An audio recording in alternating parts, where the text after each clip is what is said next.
Hello and welcome, this is Eric from AG Racing Central. So I have finally completed my first couple of A+ challenges in the Wipeout 2048 campaign in Wipeout Omega Collection. It was about time now, about 7 years after the game's release, but it's never too late. To me, this game just keeps on giving.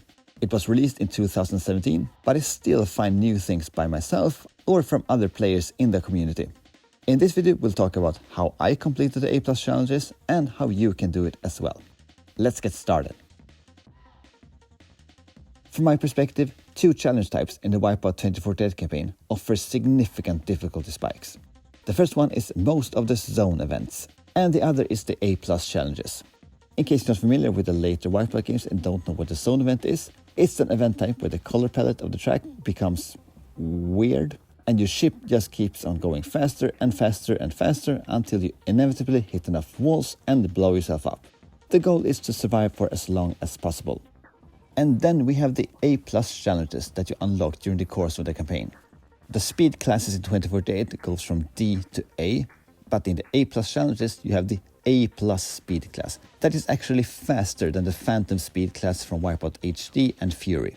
There's an A+ challenge for all the 10 tracks in the game, and in an A+ challenge you run one track for 10 laps on the A+ speed class against ruthless opponents.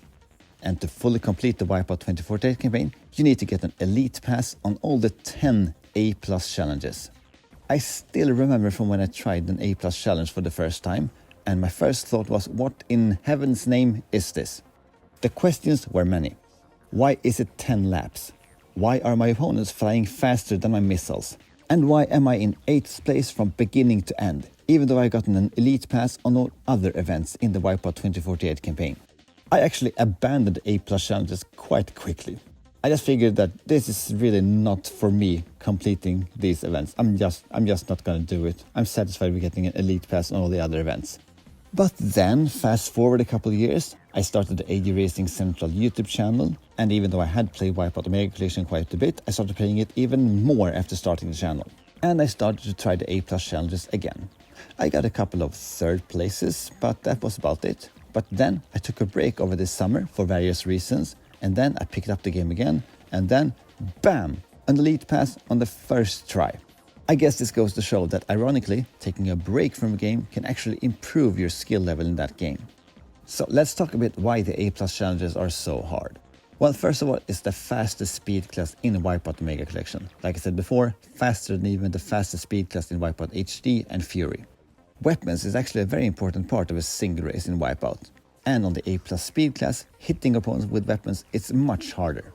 Like I mentioned before, your opponents fly with almost the same speed as your missiles. And another powerful weapon is the rockets that go in a straight line, and these are just much harder to hit with when your opponents move this fast. So your weapon being less effective actually makes the races much harder. Obviously also, track memorization is much more important now when things go so fast, because you can't really react to corners. You need to know where all corners are, and also the shape of the corner before you enter them to really perform in these events. And memorizing 10 different tracks is not all that easy actually. Also, one mistake can lose you like 6 places or more on some occasions. My own experience with A+ challenges is that your opponents are usually quite clustered together on the track with just a few seconds apart from each other. So if you're slowed down for whatever reason from a weapon hit or a ball scrape or whatever, it can be quite devastating. Another thing that makes the A+ challenges so hard is that you need to have a consistent performance during the course of a race. We all make mistakes when you race every now and then, but when you go on the same track for 10 laps, there are even more opportunities for you to make mistakes. And to get the first place, you really need to utilize the skill cuts, and they are, by definition, hard to navigate. Skill cuts generally have the potential to save you a huge amount of time, but if you make a mistake on them, you will usually slam into a wall or fall off the track entirely, and this can be the difference between first place and last place if it happens on the last few laps of a race. There are even more variables that could be mentioned, but yeah, everything gets harder essentially. But how did I complete the A+ challenges, and how can you do it too? Well, first of all, I have hosted a couple of Wipeout 2048 tournaments on my channel, and I participated in those tournaments myself, and of course I wanted to perform as good as possible, so I practiced a lot prior to them. I ran all tracks in the game on the faster speed classes and tried to memorize the tracks, so that helped me a lot with actually learning the layout of the tracks. And also one thing you need to do when improving your skill level at Wipeout or any other game for that matter is that you need to practice with intent and purpose. This is extra important for, say, an adult gamer who has other type of adult obligations that need to be prioritized before playing video games. For example, if you have a video gaming time of maybe 1.5 hours each day, you really need to make the most out of that time. So when you play a game with the purpose of improving, you really need to know what you should practice on that given session. In Wipeout, you could, for example, during one session go all in on maybe track memorization or how to use side shifts properly or something like that. This is not necessarily how everybody wants to approach video gaming, but it is necessary if you want to improve at them. One thing you could do to complete the A+ challenges is to use the AD System Speed chip. I have not actually done any research on this myself or in a test or so, but it actually said that the AD System Speed is, due to a bug, faster than the Piranha Speed chip on the A+ speed class only. So this does not go for all the other speed classes, but on A+ speed class, the AD System Speed is supposed to be the fastest one, despite what the stats say. But like I said, I haven't confirmed this myself. But I did complete my first 3 A+ challenges with the AD System Speed chip.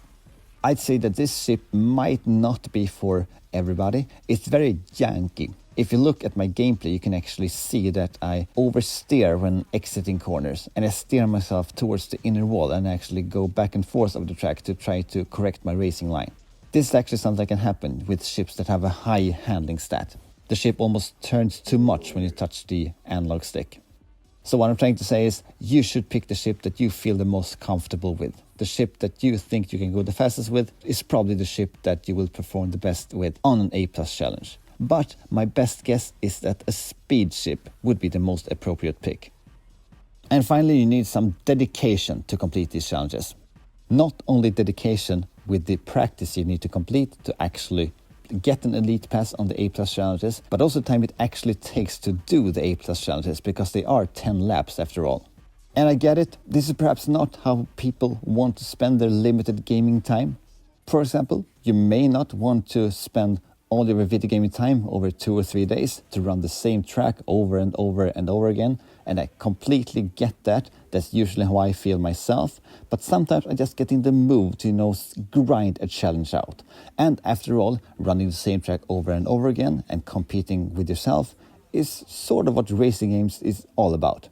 But that being said, I completely get that some people just don't want to do that, and that is fine. You should play Wipeout Omega Collection in exactly the way that you want to yourself, so that you get the most enjoyment out of the game.